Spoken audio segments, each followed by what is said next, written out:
Investigation हो गया, गलत हुआ, मान लीजिए आरोप भी मान लीजिए, अरेस्ट भी गलत हुई, तो 30 दिन में कोर्ट कहेगा अरेस्ट गलत है।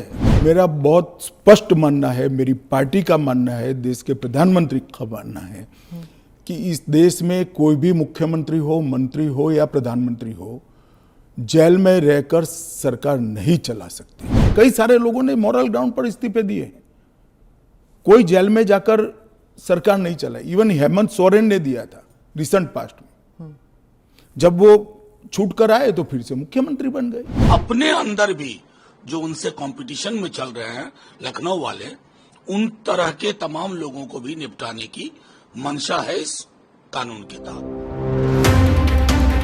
বিতর্কে মোড়া ছিল এবছর সংসদের লোকসভার বাদল অধিবেশন। বিরোধী সাংসদদের হট্টগোলে তর্ক বিতর্কের অবকাশ কার্যত পাওয়াই যায়নি সংসদে। এসআইআর ভোট চুরির মতো দাবিতে যখন উত্তাল সংসদ, তারই মধ্যে সংসদে 130তম সংবিধান সংশোধনী বিল পেশ করেছেন স্বরাষ্ট্রমন্ত্রী অমিত শাহ। যা নিয়ে তৈরি হয়েছে বিতর্ক। নতুন বিলে বলা হয়েছে, কেন্দ্রের বা রাজ্যের কোনো মন্ত্রী যদি গুরুতর অভিযোগে গ্রেপ্তার হয়ে টানা 30 দিন কাস্টাডিতে থাকেন, তাহলে 31তম দিন থেকে সংশ্লিষ্ট মন্ত্রী আর সেই পদে থাকবেন না। এই বিল নিয়ে বিরোধিতায় সরব বিরোধী শিবির। তৃণমূল কংগ্রেসের দাবি, বিজেপি মুখ্যমন্ত্রীদের সরাতেই এই বিল আনা হয়েছে। প্রতিবাদে যৌথ সংসদীয় কমিটিতে তৃণমূল প্রতিনিধিও পাঠাবে না বলে জানিয়েছে।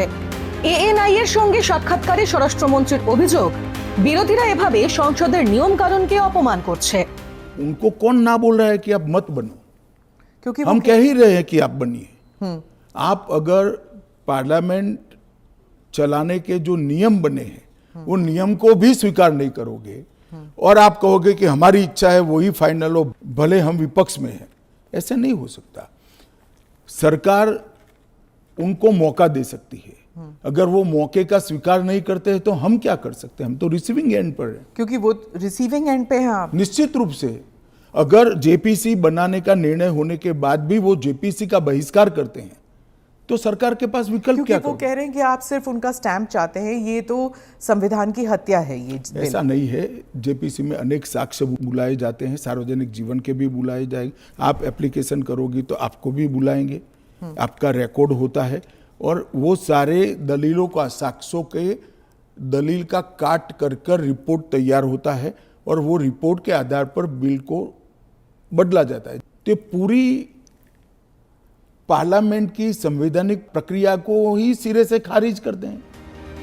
উল্লেখ্য, ইউপিএ আমলে শরিক আরজেডি নেতা লালু প্রসাদ যাদবকে রক্ষা করার জন্য আনা অর্ডিন্যান্সের খসড়া ছিঁড়ে প্রতিবাদ জানিয়েছিলেন রাহুল। সংবাদ সংস্থা এএনআই কে দেওয়া একটি সাক্ষাৎকারে 2013 সালের সেই কথা মনে করিয়ে শাহের কটাক্ষ, টানা 3টে নির্বাচনী পরাজয়ের পরে রাহুল গান্ধীর নৈতিক অবস্থান বদলে গিয়েছে বোধহয়। लालू जी के बचाने के लिए जो ऑर्डिनेंस मनमोहन सिंह लाए थे, वो ऑर्डिनेंस को फाड़ने का राहुल गांधी का औचित्य क्या था? अगर उस दिन वो मोरालिटी थी तो आज नहीं है क्या? क्योंकि आप लगातार 3 चुनाव हार चुके हो। मोरालिटी के स्टैंडर्ड्स चुनाव के जय पराजय के साथ जुड़े नहीं है। मोरालिटी के स्टैंडर्ड सूर्य और चंद्र की तरह हमेशा अपनी जगह पे स्थिर रहने। तो क्या आप कह रहे हैं कि राहुल गांधी कॉम्प्रोमाइज हो गए हैं आरजेडी के लिए? नहीं, मुझे कहने की कहाँ जरूरत है। उनके 2 चीजों को वो कैसे जस्टिफाई करेंगे? मैंने तो आज पूछ लिया, आप इनका इंटरव्यू कर कर पूछ लो उनको। এই বিলের সমর্থনে স্বরাষ্ট্রমন্ত্রী জানান, দেশে বেশিরভাগ রাজ্যে এনডিএ জোটের মুখ্যমন্ত্রী, প্রধানমন্ত্রী নিজেও এই বিলের আওতাধীন। তাই বিরোধীদের আপত্তি কেন, সেই প্রশ্নও তুলেছেন স্বরাষ্ট্রমন্ত্রী। इस देश में आज एनडीए के मुख्यमंत्रियों की संख्या ज्यादा है। प्रधानमंत्री भी एनडीए के हैं, श्री नरेंद्र मोदी प्रधानमंत्री। तो ये बिल सिर्फ विपक्ष के लिए क्वेश्चन खड़ा नहीं करता, हमारे मुख्यमंत्रियों के लिए भी क्वेश्चन खड़ा करता है। 3 चीजों से ये सारे आरोप खारिज हो जाते हैं। एक तो प्रधानमंत्री जी ने स्वयं अपने आप को इसमें डाला है। एक जमाने में कांग्रेस 39वां संविधान, प्रधानमंत्री ने डाला है, पहले नहीं थे क्या प्रधानमंत्री? ना, पहले तो प्रोविजन ही नहीं था। तो जब कानून ड्राफ्ट हो रहा था तो उन्होंने खुद डाला अपना? हाँ, खुद डाला है। তবে স্বরাষ্ট্রমন্ত্রীর বক্তব্যের পরেই তাঁকে আক্রমণে নেমেছে বিরোধীরা। क्या अमित शाह जी ने ईडी के बारे में सर्वोच्च न्यायालय की हालिया टिप्पणी सुनी है या नहीं सुनी है, या सुन के अनसुना कर दिया है, जिसमें सर्वोच्च न्यायालय ने कहा ईडी से आप तो पॉलिटिकल पार्टी की तरह बिहेव कर रहे हो, किसके इशारे पे काम कर रहे हो।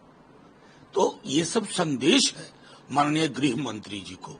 लेकिन मैं दोहराता हूं, वो न सिर्फ अपने बाहर के विपक्ष Congress, RJD, left, DMK, TMC, Sapa, बल्कि अपने अंदर भी जो उनसे कंपटीशन में चल रहे हैं लखनऊ वाले, उन तरह के तमाम लोगों को भी निपटाने की मंशा है इस कानून के तहत।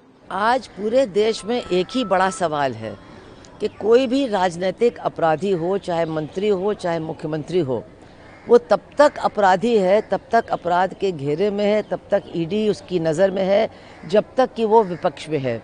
जैसे ही वो भारतीय जनता पार्टी में शामिल होता है, सारे मुकदमे वापस हो जाते हैं और वो बिल्कुल उजला और सफ़ेद बन करके जनता के सामने प्रस्तुत किया जाता है। और इसके सबसे बड़े उदाहरण तो हमारे उत्तर प्रदेश के मुख्यमंत्री जी हैं, जिन्होंने मुख्यमंत्री बनने के तुरंत बाद अपने ही ऊपर जितने मुकदमे थे उनको समाप्त करने का काम किया। आज भी अगर आप देखें तो कायदा तो है ही ना, पीएमएलए का एक्ट है ही ना, और एक नया कायदे की कोई ज़रूरत ही नहीं है।